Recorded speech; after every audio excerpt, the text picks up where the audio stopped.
हमें अपनी जीवन शैली में थोड़ा बदलाव करना है। जीवन शैली में बदलाव से पहले मन में संकल्प लेना है कि जी हम तो ऐसे ही चलेंगे, दुनिया जिधर जाए जाए, हमें उससे मतलब नहीं, हम तो ऐसे चलेंगे। तो ये 3 चीजें अगर आपने देख ली तो बहुत अच्छा है।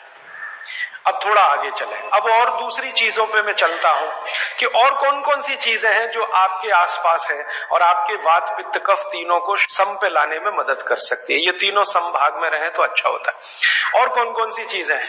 तो भागवती जी कहते हैं रसोई के बाहर जाने की जरूरत ही नहीं, सब वही है। भागवती जी ने एक सूत्र लिखा है, दुनिया का सबसे बड़ा औषधि केंद्र हमारा रसोई घर है। सबसे बड़ा औषधि केंद्र रसोई घर है। अब दुर्भाग्य से हम रसोई में जिनको मसाला कहते हैं ना, मसाला, वहां मसाला कुछ नहीं है, सब औषधि है। मसाले का और औषधि का अंतर मालूम है?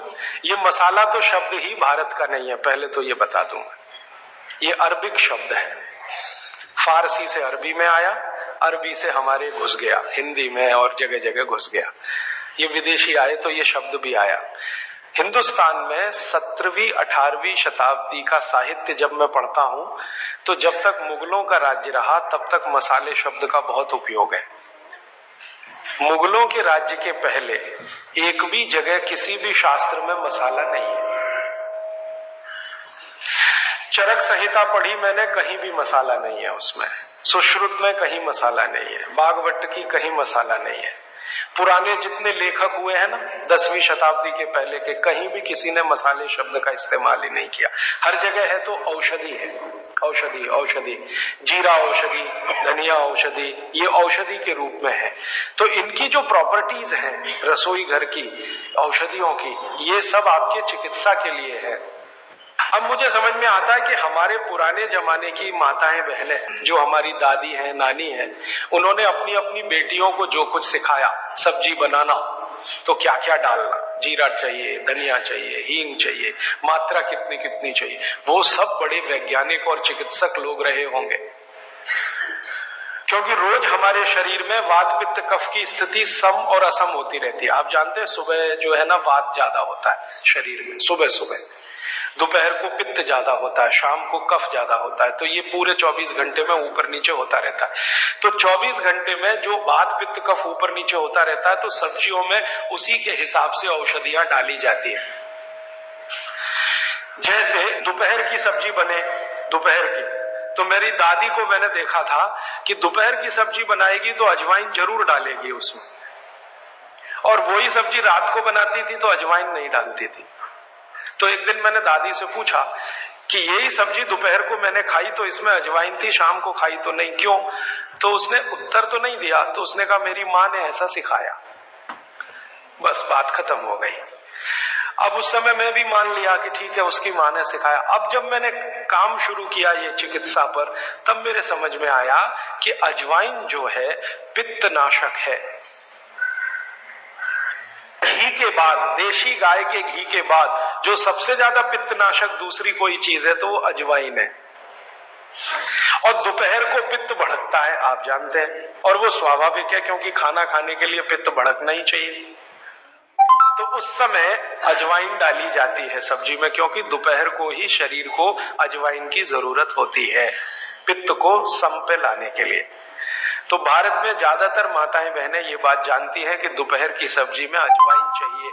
दोपहर का दही है ना, दही का मट्ठा, उसमें भी अजवाइन का बघार लगता है। दोपहर की जितनी भी चीजें हैं ज्यादातर अजवाइन ग्रस्त होती है या अजवाइन से बनती हैं, क्योंकि पित्त को सम पे रखना है। तो आप सोचो, जो लोग ये कर रहे हैं वो बिना कहे कितना बड़ा काम कर रहे हैं। हमने उसका वैल्यूएशन नहीं किया, ये हमारी मूर्खता। हमारे यहाँ तो एक बहुत बड़ा दुष्कर्म इस देश में हुआ है। अंग्रेजों के हम गुलाम हो गए तो सब कुछ हम भूल गए, अपनी चीजें। अंग्रेजों ने जो सिखाया वही हमें याद है। तो हम जीडीपी का कैलकुलेशन करते हैं अंग्रेजों के फॉर्मूले से। जीडीपी निकलता है इस देश का, ग्रॉस डोमेस्टिक प्रोडक्ट। तो मैंने बहुत बार इस देश के अर्थशास्त्रियों से पूछा कि जीडीपी में आप विचित्र विचित्र कैलकुलेशन करते हैं। जैसे भारत की पुलिस है, उस पर जो खर्चा हो रहा है वो जीडीपी का हिस्सा है। अगर चोरियां बढ़ी, डकैतियां बढ़ी तो पुलिस का खर्च बढ़ेगा तो जीडीपी बढ़ेगा।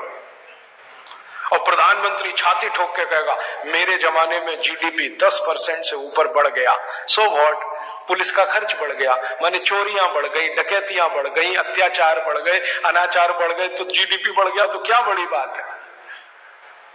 तो हमारे जो जीडीपी के कैलकुलेशन है बड़े विचित्र हैं। इसमें चोरी हो, डकैती हो, लूट मारी हो तो जीडीपी बढ़ेगा, लेकिन माताएं बहनें घर में जो करती रहती हैं वो जीडीपी में है ही नहीं, कैलकुलेशन ही नहीं है उसका।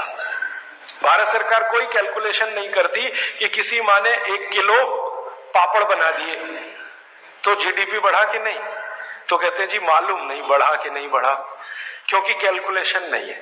किसी माँ ने दाल की बड़ी बना दी, 5 किलो दाल की, तो जीडीपी बढ़ा कि नहीं बढ़ा। आपका मन क्या कहता है, बुद्धि क्या कहती है, बढ़ा कि नहीं बढ़ा। किसी ने बड़ी बना दी, किसी ने पापड़ बना दिए, किसी ने कुछ बना दिया, किसी ने गोंद के लड्डू बना दिए, किसी ने मावे का कुछ बना दिया, तो जीडीपी तो बढ़ ही रहा है, लेकिन हम कैलकुलेट नहीं कर रहे हैं उसको, क्योंकि अंग्रेजों के यहाँ महिलाओं का किया हुआ काम महत्व का नहीं माना जाता। अंग्रेजों के यहाँ ये जो अंग्रेज जात है ना दुनिया में, ये महिलाओं के किए हुए काम को काम ही नहीं मानती। आपको मालूम है 2000 साल यूरोप में महिलाओं को पुरुषों से हमेशा कम वेतन मिलता रहा, और आज भी है ये कई देशों में। वो मानते ही नहीं कि इनका कोई काम है। क्यों? वो महिलाओं में आत्मा नहीं मानते।